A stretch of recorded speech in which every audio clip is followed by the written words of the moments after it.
Puis il y a les évolutions vers l'extérieur, qui sont le thème qui était abordé avant, qui sera abordé après, qui donc débouche nécessairement sur ce que vous êtes en train d'exposer très bien, c'est-à-dire une sorte de socle de compétences finalement du professeur sortant du système de l'éducation nationale.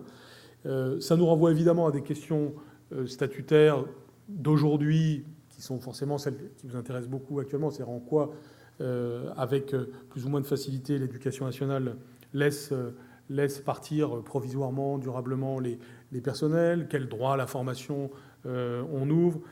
Bon, tous ces sujets sont des sujets techniques aujourd'hui, mais ce sont aussi des sujets de management, je dirais, et je dirais même d'évolution de la notion même de service public, puisqu'encore une fois, il y a service public si on met la personne humaine au centre des enjeux de gestion des ressources humaines.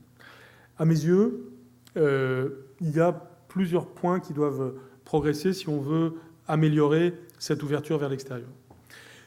Premièrement, il faut, de même que j'ai raisonné tout à l'heure sur l'aval et l'amont, pour raisonner sur l'aval, j'ai raisonné sur l'amont, de même, si on veut raisonner sur les sorties, il faut raisonner sur les entrées. Et non seulement par le recrutement des jeunes professeurs, par exemple les enjeux du pré-recrutement qui ont été un petit peu touchés en 2012, mais c'est pas vraiment le bilan aujourd'hui est très modeste, mais aussi pour les secondes carrières, des gens qui ont eu une autre carrière et qui rentrent dans l'éducation nationale.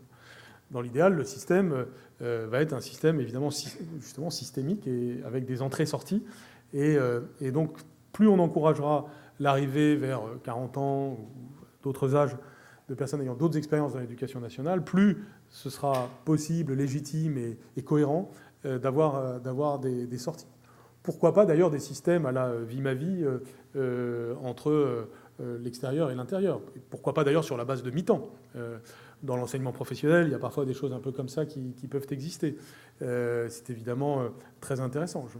Je me souviens d'avoir, par exemple, à Créteil, en Seine-et-Marne, Créteil n'est pas en Seine-et-Marne, mais la Seine-et-Marne est dans l'académie de Créteil, et avoir embauché un ingénieur d'origine allemande pour être professeur d'allemand dans un lycée professionnel. À un moment, on était en pénurie de professeurs, et ce professeur avait été ensuite, ce nouveau professeur d'une cinquantaine d'années avait été excellent dans ces nouvelles fonctions. Mais les mécanismes d'échange, les mécanismes pair à pair, en quelque sorte, peuvent être extrêmement intéressants. Ça, c'est le point un petit peu extrême du raisonnement que je mène là. Mais de façon plus générale, la capacité de l'éducation nationale dans le futur à développer la logique de seconde carrière dans les deux sens est évidemment une clé pour quantitativement et qualitativement faire évoluer le système dans le sens de l'éducation nationale vers l'extérieur.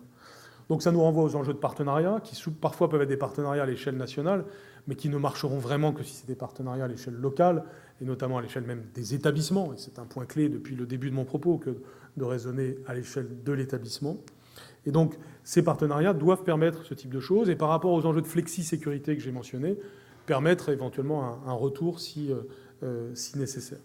Donc ce premier point me semble essentiel, c'est-à-dire être vraiment en bijection, être dans quelque chose qui fonctionne dans les deux sens.